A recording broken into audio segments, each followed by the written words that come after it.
Welcome back to another episode of Georgia Forages, the digital series. My name is Dr. Lisa Baxter, and I'm your University of Georgia State Forage Extension Specialist. Today we're going to talk about scouting and planning for the Bermudagrass stem maggot. Since it was first discovered in South Georgia in the summer of 2010, the BSM has severely damaged Bermudagrass pastures and hayfields throughout the entire southeastern U.S. The damage occurs when the BSM larva bores into the stem where it starts to feed on the vascular tissue. This feeding occurs outward from that last node on the plant, cutting off the water and sap flow to and from the top 2 to 3 leaves, which gives us that characteristic frosted or bronzed appearance. In this video, I'll briefly outline the who, what, when, where, and why of controlling the BSM. Let's start with who to spray. Currently, we are only able to chemically control the adult BSM fly. The adults are easier to find than the larvae or pupae because they occur outside of the stem and soil and have very distinct coloration. They have transparent wings, a gray thorax, and a yellow abdomen with at least one pair of black spots. The adult BSMs are still quite small though. They're only about 1/8 of an inch long, or the size of a pencil eraser for reference. A sweep net is the best tool for scouting the BSM. Be sure to sweep deep down into the canopy since the flies rarely fly above the grass. While the flies are more active in the early morning hours, it can be difficult to sweep if the dew is present. So plan to scout the fields just after the dew dries off the grass, which is usually around 11 a.m. to noon. A typical sweep sample usually consists of 10 to 15 swings of a sweep net across at least 2 to 3 locations within your hayfield or pasture. It's easier to count the flies if we first transfer them to either an insect cube or a plastic bag and place them in the freezer for about 5 to 10 minutes. If we've observed a significant level of damage in the field and find at least 25 to 50 flies in the sample, then it's time to employ an appropriate control strategy. Next, let's look at what to spray. Strategically timed pyrethroid insecticide applications can significantly reduce the adult BSM fly population and protects our Bermudagrass during that most sensitive phase of regrowth after we harvest. Although several different active ingredients are being evaluated, pyrethroids are still our only legal and effective mode of action at this time. Now, what about when to spray?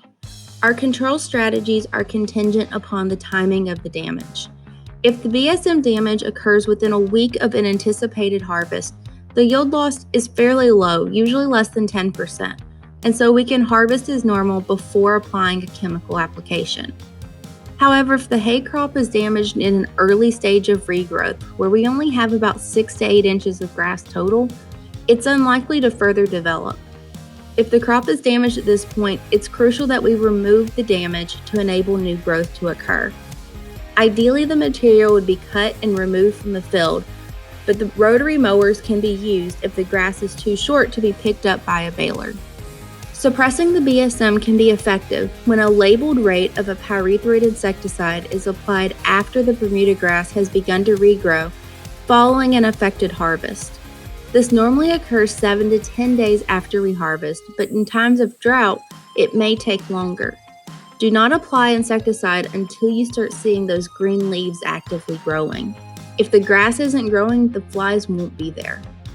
A second application should be made 7 to 10 days after the first to suppress any flies that have emerged or arrived since the last application.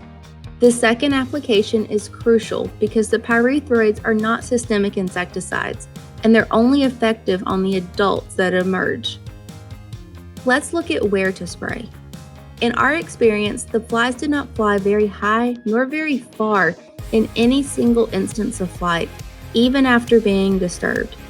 So to ensure that our insecticide applications are as effective as possible, we need to ensure that the chemical is penetrating the canopy and reaching those adult flies. We need to apply the insecticide with at least 12 to 15 gallons of water per acre to ensure that canopy penetration. We need to spray before the dew dries, so usually by 9 to 11 a.m. depending on where we are in the state and the amount of moisture in the air. And we need to set that boom height as low as possible to further ensure that the chemical is coming in direct contact with those adult flies.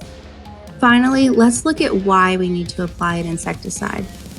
To answer this question, let's look at a 25-acre hay field. We'll assume this field conservatively yields 4 tons of Bermudagrass hay per acre per year, resulting in 100 tons of hay per year. Adopting a very conservative yield loss from the BSM damage of about 25% means that we lose about 25 tons of hay each year. The latest hay market update for the Southeast would price this hay around $100 a ton, depending on quality and bale size.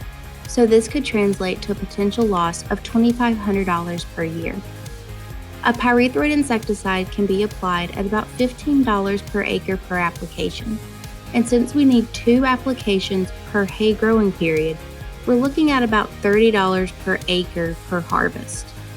If we apply insecticide just during those July and August hay growing periods, we could expect to spend about $750 in insecticide and application costs for that 125-acre field. Now, when we deduct these costs from the potential loss of $2,500 per year, we can expect to recover $1,750 of that potential loss. Remember, though, that these calculations are very conservative estimates and are based on our research observations, so the actual level of damage and financial loss or recovery on your own farm can vary. We should only take chemical actions if there's a known history of BSM damage to the field and that the expense of the application is justified by the forage yield saved. Many will argue that insecticides are required for the entire growing season to ensure that you have a profitable season, but that's not entirely accurate.